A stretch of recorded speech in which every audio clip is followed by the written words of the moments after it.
So what is going on, everybody? Back here with another video. In today's video, it's about to be a little bit different because y'all know the story about Logan Paul.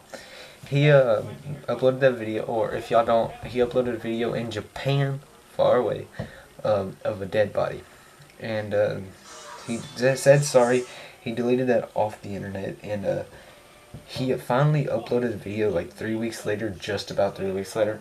Finally uploaded a video called "Suicide Be Here Tomorrow," and this is my first time watching it. I have not watched it yet, and I want to react to it. So hope y'all enjoyed this video. Let's get in it.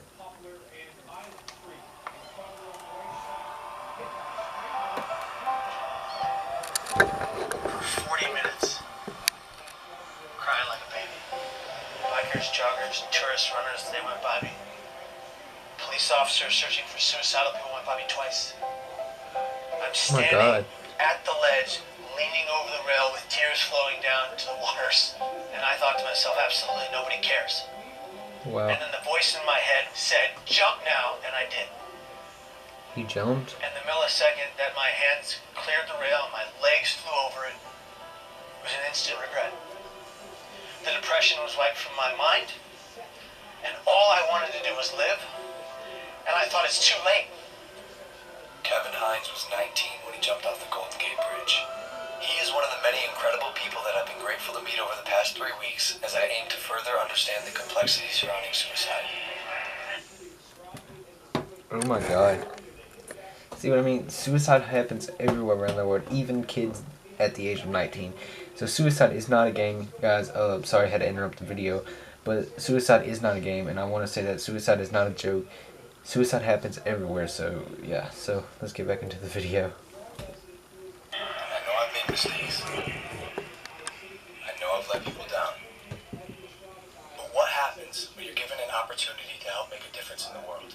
The backlash against the social media star, very popular guy called Logan Paul, is in some hot water. He's a complete and utter insensitive idiot. Taking a break from daily Even vlogging. he says his latest content was his biggest mistake. I want to apologize to the victim and his family. It's time to learn from the past as they get better and grow as a human being. I'm here to have a hard conversation so that those who are suffering can have easier ones. So I've never been so humbled in my life by a single event. Were you kind of shocked by it? I was shocked to discover just how big this is. You've never known anybody that killed themselves? No one. And that was part of the problem. It's just my ignorance on the subject. But in Ohio, where you come from, it's the second leading cause of death. I know while I'm not able to solve the problem by myself, I want to be a part of the solution. And that solution began across the country, in New York City. Oh my god, guys. So this video is really touching to people that probably have tried to commit suicide. I've never tried to commit suicide, never will, because you know life has to be lit every second. And if you do, you'll probably be like this guy, and you regret it as soon as you jump, or as soon as you do whatever you're committing suicide with. So let's get back into the video.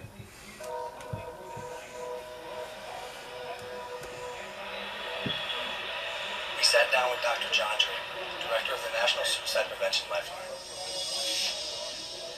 We have to change the conversation publicly from just focusing on suicide and how something bad is happening and say, well, what do we do about it? Help people understand that the first thing they need to do is reach out and talk to somebody when they're feeling despair. Because you're not alone with it anymore. They've done studies with people who are experiencing any kind of pain, including hanging off a cliff. You can hold on a lot longer if somebody is right there with you. I think as a society, as human beings, we just have to be more compassionate. And that includes me too. That's something I'm learning along this journey. Something else that Dr. Draper told me were the 5 steps that anyone can take to help prevent suicide. Step 1 is simply just ask. Ask yourself, ask others, are you thinking about suicide? And I know that sounds like a daunting question, but literally that question can save lives. Step 2, accordingly, would be just to listen. Be present, don't make any judgments. And then step 3 would be there for them, even after you've already asked, because dependability is key. Step 4 is then help them connect, whether it's with a friend, a family member, a local suicide hotline, therapist, but help them reach out to someone so they don't have to deal with this alone. Lastly, step 5 is just check in on them, show them that you care, call them up and say, hey, I want to make sure you're okay, can I check in with you over the next few days? So one of the things that is so important about positively coping with suicide. You guys know anyone I could talk to with a lived experience of suicide? Absolutely. We have quite a number of people that we can refer over to. Yeah. That'd be great. Yeah. And that's how we got introduced to Kevin Hines. 17 years ago, Kevin jumped off of the Golden Gate Bridge and survived. These are individuals whose stories, when people hear them, they say, you know, maybe I can get through. As opposed to hearing the stories when people haven't. And those, unfortunately, those are stories that we've heard before. Now we're hearing more and more stories of people being more open about it. As I was saying before, Logan, for every one person that dies by suicide, there's 287 other people that think seriously about it but don't. Those are stories, again, that have not been told. If we told those stories of people who got through it as opposed to one who didn't, imagine what kind of influence that would have on people's behavior. When I found out that 1 in 6 high school kids seriously think about suicide, that's stunning. Yeah. It's such a common problem. Logan, all I wanted. Guys, just like you said, it is a common problem for people to commit suicide, and it happens everywhere, every day. So, I just want to put a disclaimer out. I don't know what a disclaimer means. That Logan Paul was nice enough just to apologize so hard, because I don't see, like, early in the video, he said that he's never dealt with it. Really, he's never seen a dead body in his life, never really heard about none of his friends committing suicide, so he didn't know how big of a deal it was, so he did upload it, and then he noticed, so I don't think nobody should actually be mad at him for doing what he did, but at the same time, I guess the family could be mad at him. So, let's get back into the video.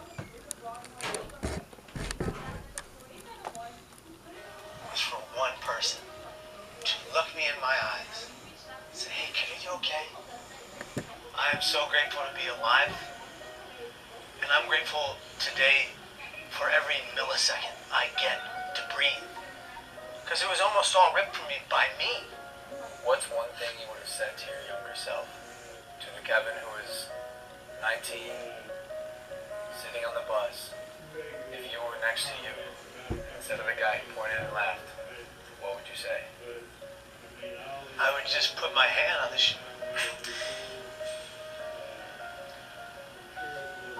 I would just put my hand on my shoulder, and I would just say, I'm here for you. I got you. We need to be a society that comes together for every person in the community that's going through hell. And in order to do that, every person that's going through hell, whatever hell, has to be honest about their pain. And if they're going to be honest about their pain, we are going to collectively answer the call and be there for that individual. Because if you don't see beauty in the next person you meet, you're not looking hard enough.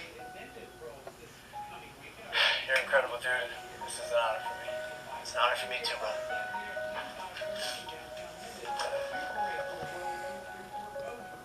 From this point on, I want to make an effort to contribute and immerse myself in the conversation, so I'm pledging to donate $1 million to various suicide prevention organizations, with the first $250,000 going immediately to the National Suicide Prevention Lifeline so they can increase their capacity to help those in need.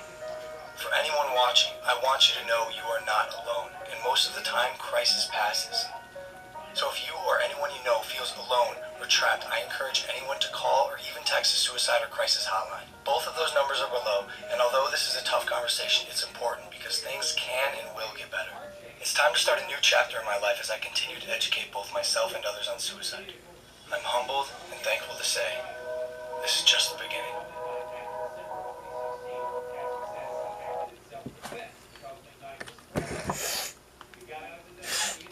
So sad.